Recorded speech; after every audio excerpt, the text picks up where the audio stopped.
So I've spent too much time thinking out loud about Ty Thompson in Oregon, and we gotta talk about it after the bumper. Don't be cornering me. Hold up, Ty.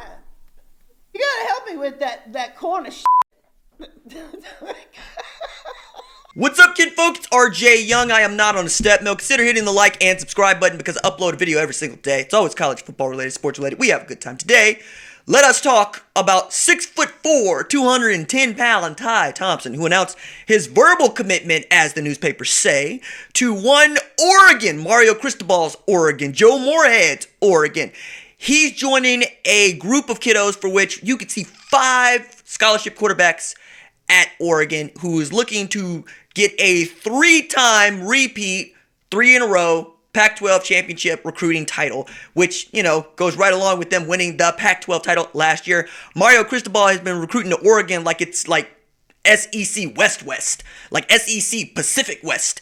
And all they've been doing is turning the heads everywhere they go. And one of the things that he has really hammered home is he wants to get as many kids into the boat as quickly and as early as possible as he can. He is not a fan of trying to secure the bulk of his class past the summer. As a matter of fact, you're talking about 6 kiddos in the class for him, and they're at like number 8 in the 2021 247 composite right now, which is pretty doggone good, as they have the fewest number of commits in the top 10, not named Texas, right? Because as much shade as we want to throw at Texas, they always seem to put together a quality recruiting class.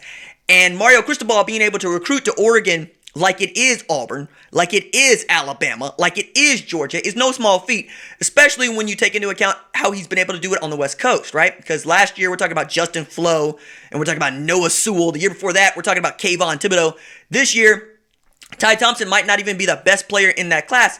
And this is a guy who, as I mentioned, has prototypical pro-style size at 6'4", 210, probably will grow to be about 230. He's a Justin Herbert type of kiddo. Maybe he gets a little bit taller, might not get to 6'6", but you know what it is with him. What I find interesting is he's a pro-style quarterback according to 247. He is a dual-threat quarterback according to Rivals. I got suspicious of that, so I went and looked it up. Yo, man, any quarterback with a 4.91 40-yard dash ain't no dual-threat quarterback. That said, he did rush 562 yards last year as a junior.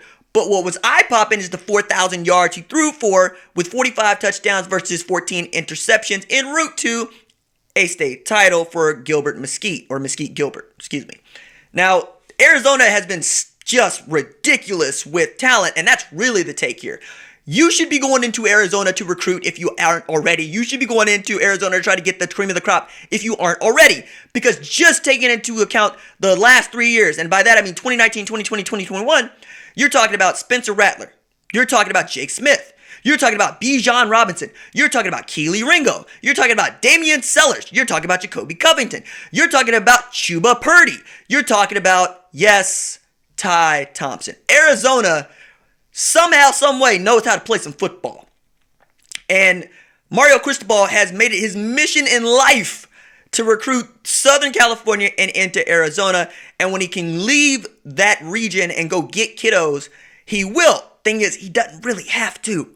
And that's what's really fascinating, because when we're talking about dudes from outside the region, just take a look at the Missouri area and you will see Dante Manning. And in seeing Dante Manning, you'll see that he's able to pull the kiddos that he wants to pull the most from areas for which he has no business going in there and pulling kiddos. Remember, Dante Manning was momentarily committed to play at Oklahoma, reopens his recruitment. We're thinking Texas A&M is the play here, ends up at Oregon, right? And this is on top of adding Joe Moorhead as your offensive coordinator when you lose Marcus Arroyo to a head coaching position at UNLV. Many people would tell you a head coaching position at a Mountain West school is better than a coordinator position at a Power 5 school.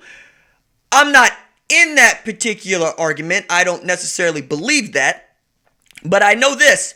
When Joe Moorhead was at Penn State, they were snapping, humming right along. And this is a dude that got plucked from Fordham. He ain't necessarily head coaching material. We figured that out in Mississippi State. And what is going to happen is Mike Leach is going to take what he had and flip it into something that contends. What we saw with Joe Moorhead was misevaluations and him playing really guys out of position and not really being able to develop a quarterback in the short amount of time he was there. Garrett Schrader ain't it, dog. And you ought to be able to get a quarterback to Mississippi State because, as we saw, Dak Prescott, yeah, he's pretty good over there, right? Nick Stargell, we could have a different discussion about what that dude, or Nick Fitzgerald, we could definitely have a different discussion about that dude, right?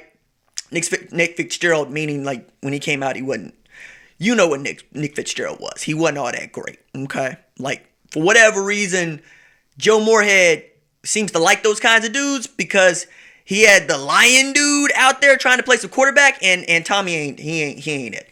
Now, him at Oregon, I like because Mario Cristobal is actually running stuff, and Mario Cristobal knows from coaching offensive line.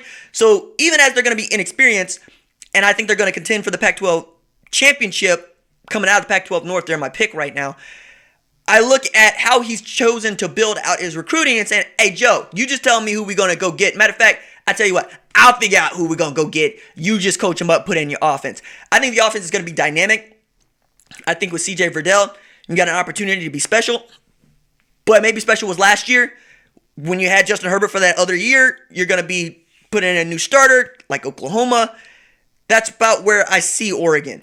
But being able to add a quarterback in March, 4 days after he visited is not a small thing.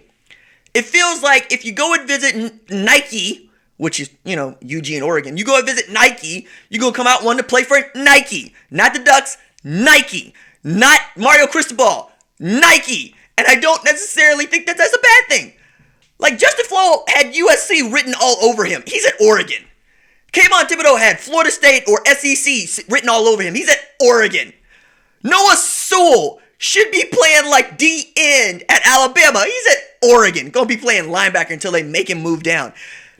I get Ty Thompson pulling the trigger on this. Also, we need to add to this that Ty Thompson did have an offer from LSU, but he had like 25 offers. But the other places that were serious were Arizona State, and of course, Oregon. We know that Caleb Williams is LSU's first option at quarterback, just as he is Oklahoma's first option at quarterback. And what I know about quarterback recruiting is if you haven't settled on one, you haven't really offered any of them. Arizona State really wanted Ty Thompson, but Oregon is the better program. You take a visit.